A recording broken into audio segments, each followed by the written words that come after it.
இப்ப ரீசெண்டா எந்த மீமை பார்த்தாலும் தலைவன் தான். தலைவன் நார்த் கொரியோட டானுங்கிறது நம்ம எல்லாருக்குமே தெரியும். ஆனா இவரோட ஹிஸ்டரி இப்ப தெரிஞ்சுப்போமா?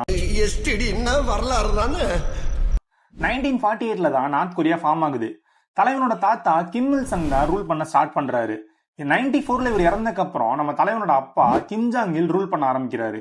இவரு சின்ன வயசுல கிம் ஜாங் உன்ன ஃபேக் ஐடென்டி கிரியேட் பண்ணி ஸ்விஸ்ஸுக்கு படிக்க அனுப்பிடுறாரு ஃபார் சேஃப்டி ரீசன்ஸ்க்காக.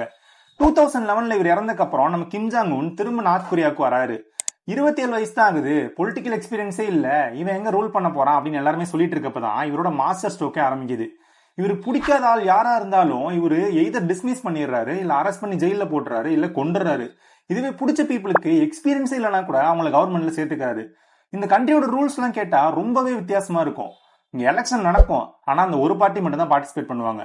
பீப்புளுக்கு இன்டர்நெட் யூஸ் பண்றது கூட அவ்வளோ ரெஸ்ட்ரிக்ஷன் இருக்கு. இங்க ஸ்கூல், காலேஜ், டிவி அப்படின்னு எல்லா பிளேஸ்லயுமே இவரை பத்தி மட்டும்தான் ப்ரீச் பண்ணுவாங்க. இவ்வளவு ஏன், நீங்க முடிவெட்டணும்னா கூட அது கூட நிறைய ரெஸ்ட்ரிக்ஷன் இருக்கு. அப்ராட் டிராவல் பண்ண முடியாது, அப்ராட் மூவிஸ் பார்த்தா கூட உங்களை ஜெயில போட்டுருவாங்க. இவ்வளவு டிக்டேட்டர்ஷிப் பண்ற இவருக்கு நான் பார்த்த ஒரு அதிர்ச்சியான விஷயம் என்ன தெரியுமா? இவங்க அம்மா இவரை திட்டினாங்கன்னா இவர் கோச்சிக்கிட்டு சாப்பிட மாட்டாராமா. இந்த வீடியோ உங்க ஃப்ரெண்ட்ஸ் எல்லாத்துக்கும் ஷேர் பண்ணிருங்க. இந்த மாதிரி நிறைய இன்ட்ரெஸ்டிங் பொலிட்டிக்கல் ஃபேக்ட்ஸ் தெரிஞ்சுக்க நம்ம பேஜை கண்டிப்பா ஃபாலோ பண்ணிக்கோங்க.